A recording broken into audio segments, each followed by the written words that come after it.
अगं काय पाहिजे तुला अजून? हा, तू म्हणलीस म्हणून दादांनी जीवाचं रान करून त्या सुनेला तुझ्या पुढ्यात आणून उभं केलं. अजून काय पाहिजे? अगं कुसुम राहू दे, जरा शांत हो. अगं तुझ्या चेहऱ्यावर आनंद राहावा म्हणून आम्ही काय काय सहन करतोय माहितीये का तुला? तू मुक्ता सोबत आणि त्या सुनेसोबत बोलून तोडगा काढला होता ना, मग का वागून राहिली असं? बोल ना भक्ती, का करून राहिली असं? काय बोलते मी, काय विचारित आहे? अगं काहीतरी उत्तर देशील बघ. आई शांत हो.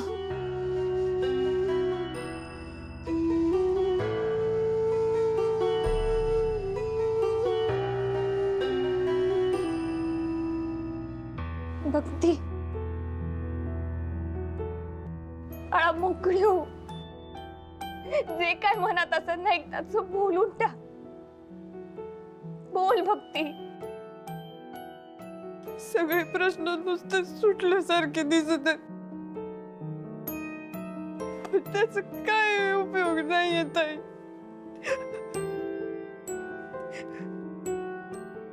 त्या रात्री जे काही झालंय ना, त्याने माझ्या अंगाचा थरकाप होतो. सगळ्या अंगावर हिंचू फिरल्यागत होते. सारखं तेच समज पडत. माझ्या भावाच्या स्पर्शाची भीती वाटून राहिली मला. आणि आता सुनीला असून पण काय कसं होणार आहे नाही माहित मला. त्या स्पर्श पण जखमच देत राहणार आहे मला. एकीकडे या जखमा बुजवते का उधळत चालली काहीच कळत.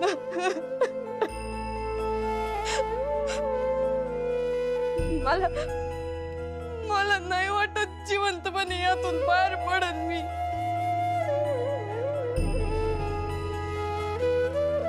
आता ना आता स्वतः राग येतो आणि किळत येते स्वतःची.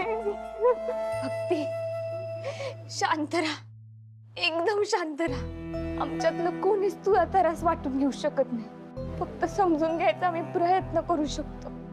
मला माहित आहे तुझ्या वाटेला जे आले ते लय वाईट आहे, पण म्हणून जे घडलं त्याबद्दल वाईट वाटून घेण्यापेक्षा जास्त काही घडलं नाही म्हणून देवी आईचा आभार म्हणून नवीन आयुष्याला सुरुवात करायला पाहिजे. अगं या जगात त्रास होतोय म्हणून आत्महत्याचा मार्ग निवडला असता तर ह्या जगात कोणीच जिवंत राहू शकलं नसतं.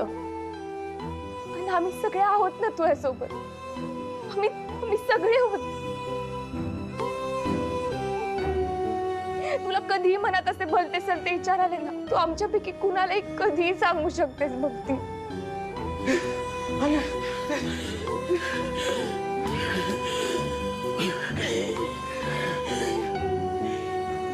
जीव द्यायचंय ना तुला? आधी डोळ्यासमोर जीव कसा जातो ते पहा.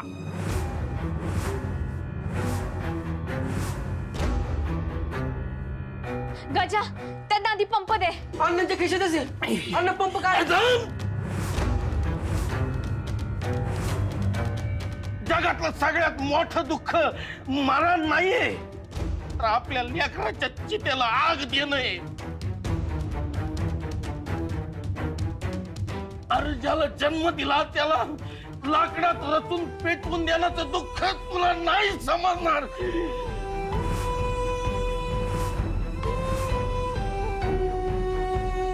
अहो अण्णा असं काय बोल. कुठे शांत व्हा अण्णा. तुम्ही मुक्ता थांब, मुक्ता थांब, तिला कळू दे.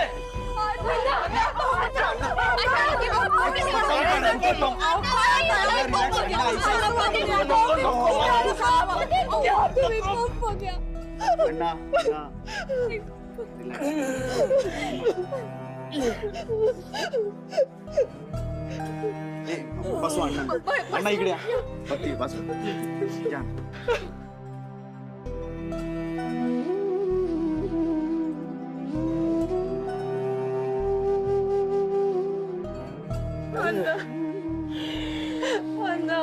माफ करा, लय मोठी चूक करायला निघाले होते मी.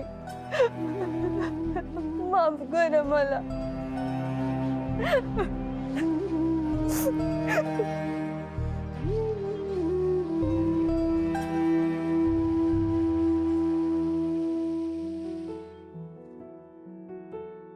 मला माहित आहे माझ्या विश्वास ठेवणं एवढं सोपं नाहीये.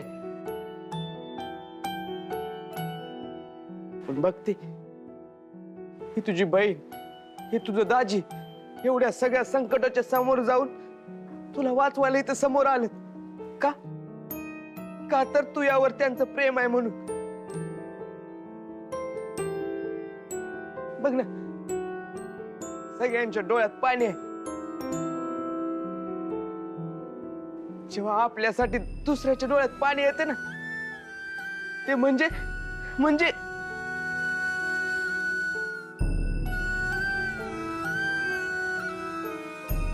ही सगळी माणसं इथं आल्या तू यावर प्रेम आहे म्हणून, तुला बरं वाटावं म्हणून. ते नशीबवान आहेस तू. मायावर असं प्रेम करणार, माझी काळजी घेणार असं कुटुंब असतं तर मी देवाला रोज प्रार्थना केली असती की ह्यो जन्म कधी संपू नये. पण नाही, सगळ्यांनी मला वाईट टाकलं. माझे आई बाप मला सोडून गेले. पण बघते, माझा विश्वास ठेव, हे कुटुंब आहे ना, हे तू यावर प्रेम करणार आहे, तू यावर काळजी करणार आहे. ज्यांच्याकडे अपाट पैसा आहे ना, त्यांना पण ही अशी संपत्ती नाही मिळत.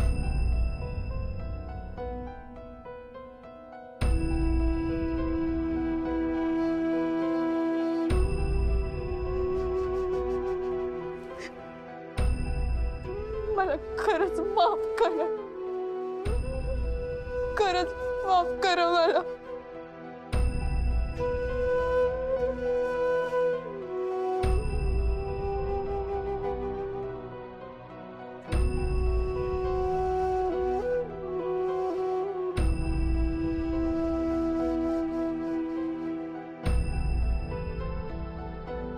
आता झालं गेले ते सगळं विसरून जा. अहो काही घडलंच नाहीये ना असं समजा.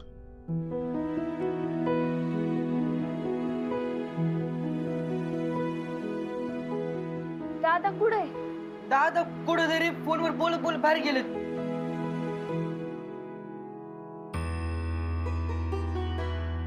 हा तो मला कळवा आणि काय होतंय ते. हा हा ठीक आहे. हा मस्त वाटतंय. वा वा,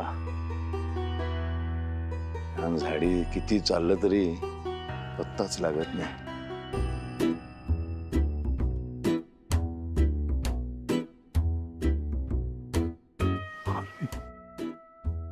घरी कसं जायचं?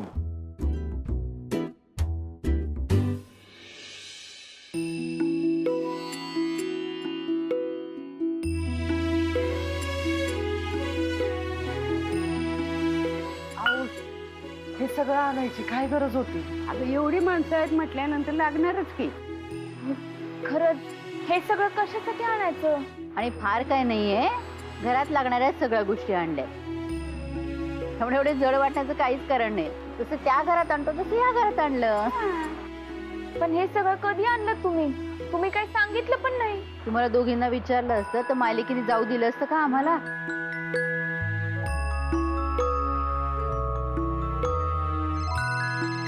ताई तू फोन वाजवतोय, जा घेऊन ये.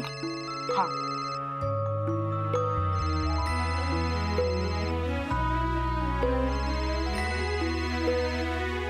ताई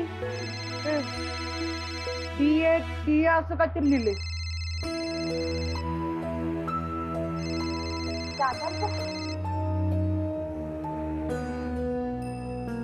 हा बोला. तू आता काय करतेस? काय करते म्हणजे? तुम्ही हे विचारायला फोन केलाय? नाही तसं नाही. हा, तुम्हाला माझ्याशी बोलायचंय. ठीक आहे, मी तुमच्याशी बोलायला तयार आहे. त्याआधी तुम्ही तुमचं गुपित मला सांगा. अच्छा, म्हणजे इकडं तुम्हाला सगळ्यांसमोर सांगता येत नाहीये म्हणून तुम्ही बाहेर जाऊन मला फोन केलाय. ठीक आहे, मग आता सांगा काय घडलं होतं. घडलं असं आहे की मी कामाचं फोनवर बोलत बोलत चालत राहिलो. चालता चालता आता एका अशा ठिकाणी येऊन पोचलोय की मला परत घरी कसं यायचं तेच कळत नाहीये. म्हणजे हरवल्यासारखं झालंय. आता घरी कसं यायचं रस्ताच सापडत नाहीये. तू जरा लोकेशन पाठवशील का? हरवलात? तुम्ही काय लहान थोडीच आहात असं हरवायला. तू फालतू बडबड करू नको, लोकेशन पाठव. वय वय पाठवते, चिडू नका. हा,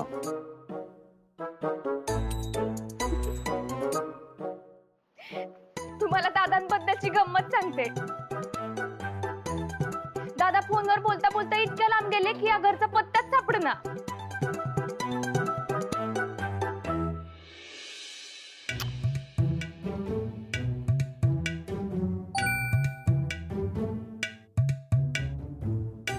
आलं.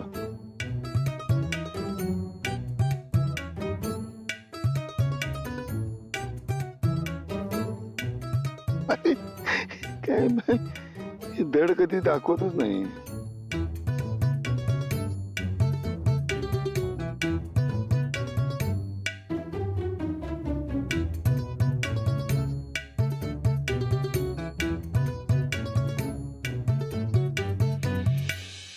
मग ते सुनील लय चांगला माणूस आहे. त्या तुझ्यावर प्रेम पण आहे.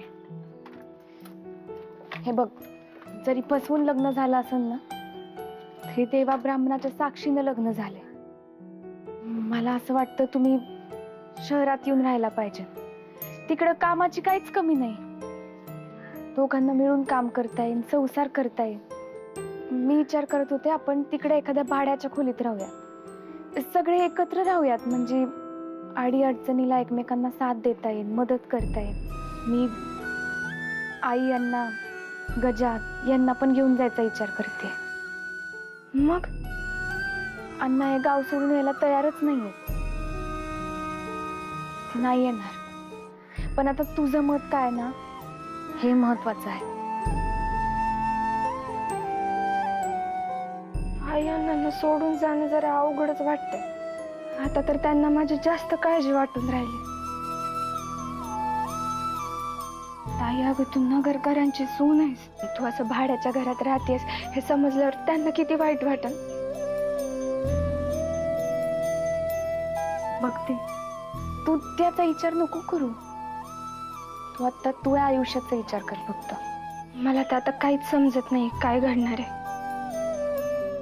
आम्ही भाड्याच्या घरात कसं राहू, काय करू माहित नाही.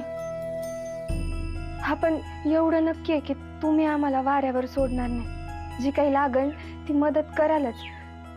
म्हणजे पैशाचं नाही म्हणत आहे मी. म्हणजे मला असं म्हणायचंय की हे सगळं असं झालं नसतं. त्यांचे आई वडील असते, कुटुंब असते तर काहीच अडचण नव्हती. पण आता सगळंच बदललंय. आई यांना आपल्या सोबत आले तर बरंच होईल. यांना पण आई अण्णांचं प्रेम मिळेल आणि आपल्याला सगळ्यांना मिळून आई अण्णांची काळजी पण घेता येईल ना. आपण त्यासाठी अण्णांना आधी तयार करावं लागेल. तेच सांगते, अण्णा ऐकायलाच तयार नाहीये. ते हे घर कधीच सोडणार नाही. काय बहिणी बहिणी काय कसल्या गप्पा मारता एवढ्या? काय नाही, इकडच्या तिकडच्याच गप्पा. हा, मुक्ताताई मला तिच्यासोबत शहरात यायला सांगत होती. अरे वा वा वा, फारच छान. दादा मी बरं झालं. काय ना, मी तुला विचारणारच होतो की तुझा निर्णय काय आहे, पण तू स्वतःहूनच सांगितलंस, फार बरं वाटलं. बघते, तू जात मी आवरून घेते.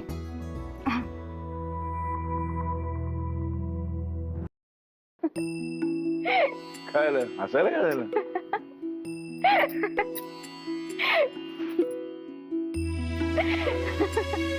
हसायला काय झालं? अहो, तुम्ही चक्क हरवला होता. हरवलं बिरवलं असं काही नाही. पटकन मला रस्ता सापडेल ना, एवढं. काम असतात आणि किती आपले उद्योगधंदे आहेत माहिती आहे ना तुला. मग फोन करायला लागतात, लक्षपूर्वक बोलावं लागतं. आता आपल्या घरामध्ये असतो तेव्हा वरती खोली आहे, आपली ऑफिस आहे, बरं तिथे बसून हे सगळे उद्योग चालतात फोनाफोनी. आता इथे कुठे करणार, मग गेलो. नाही पण हे बरं झालं, हे ऐकलं की तू आता इथून शहरामध्ये येण्याचा निर्णय घेतलास. फार आनंद झालाय मला. बस जो काही निर्णय घेशील तो पूर्ण विचारांती घे, नीट घे. हा, आणि एक काम कर ना, तू उगाच इकडे तिकडे राहायला जाऊच नकोस. आपल्याच घरी राहायचं सगळ्यांनी मिळत. तू, तुझी आई, बाबा, गजा सगळे आपल्याच घरी राहायला या. असं एक वेगळंच कुटुंब, जगा वेगळं, एकत्र कुटुंब, म्हणजे मुलीकडचे आणि मुलाकडचे दोघं एकत्र राहत आहेत. असं एक आदर्श कुटुंब. मस्त एकत्र राहू आपण. थांबा, तुम्ही उगाच स्वप्न नका रंगू. म्हणजे मी शहरात येणार आहे, पण त्या घरात नाही. म्हणजे शहरात एखाद्या भाड्याच्या घरात राहायचं म्हणत होते, जे आपल्या घरापासून थोड्या अंतरावर असेल. का? नाही नाही, भाड्याबिड्याच्या घरात राहणं हे मला पटलेलंच नाही. म्हणजे आत्ताशी फक्त हा मावा विचार आहे, पण आईचं काय म्हणणं असेल मला माहित आहे. अण्णा जे म्हणतील, ते जे ठरवतील, तिकडं ती यायला तयार असेल. पण अण्णा हे गाव सोडून यायला तयार नाहीये. पण त्यांचा आम्हाला पाठिंबा आहे. म्हणजे गजाच्या शाळेसाठी, आमच्या भविष्यासाठी ते म्हणालेत की तुम्ही शहरात जा. तुम्ही यायच्या आधी बघ तिला तेच विचारत होते की तिचं काय मत आहे. ती पण शहरात यायला तयार आहे, पण तिला आई अण्णांना सोडून नाही जायचंय, त्यांची काळजी घ्यायची. आज जे तिने करायचा प्रयत्न केलाय, त्यानंतर तर मला वाटतंय तिने आई अण्णा सोबतच राहायला पाहिजे. काय केलं तुम्ही? बघ, तिनं जीव घ्यायचा प्रयत्न केला. अरे बापरे. ठीक आहे, तुला हवा तेवढा वेळ घे, पण सगळ्या बाजूने विचार करून निर्णय घे. आणि काही मदत लागली तर मला सांग, मी आहेच. पण मी तुला इथून घेतल्याशिवाय जाणार नाही. तुम्ही माझ्या सोबत आहात ना, यातच मला लय आनंद आहे. पण एक सांगू, एक गोष्ट मला कायम खात राहते. दरवेळी जेव्हा मी सराव करायला बसते ना, तेव्हा माझ्या डोक्यात एक विचार येतो, संगीत ऐकल्यावर तुम्हाला एवढा त्रास का होतो? जशी ती घटना तुम्हाला आतून छळते ना, तसा हा एक प्रश्न मला कायम छळत राहणार. आणि फक्त मलाच नाही, मला माहित आहे मोठी आई, आजी या सगळ्यांना त्रास होणार आहे. म्हणून म्हणते, तुम्ही ना बोलायला पाहिजे, पण आज जे काय ते एकदा सांगून टाकलं पाहिजे.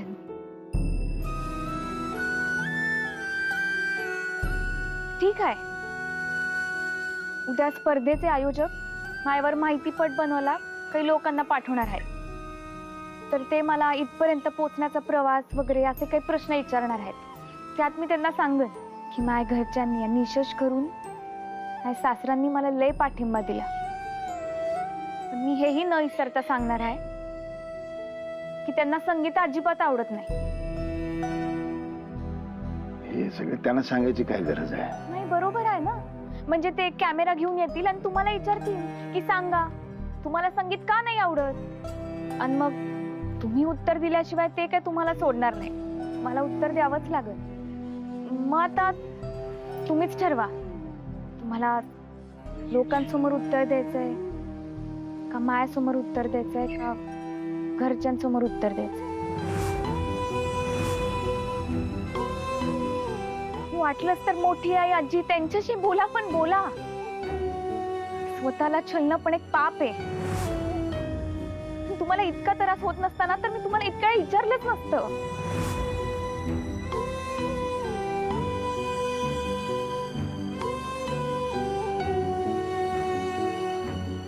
गजा, ए गजा, काय ते? माझा संभाळ घेऊन ये. भाऊ काकांना तबला आणायला सांग आणि अण्णांना पण बोलव, सराव करायचाय. होय. तुम्ही जर मला खरंच माफ केलं असेल ना, तर इकडून पुढेही जाणार नाही. माझ्यावर खरंच मनापासून प्रेम करत असाल, ना मुलगी मानत असाल, तर इकडून पुढेही जाणार नाही. सम्राच्या आवाजानं पण काही झालं तरी इकडून हलणार नाही.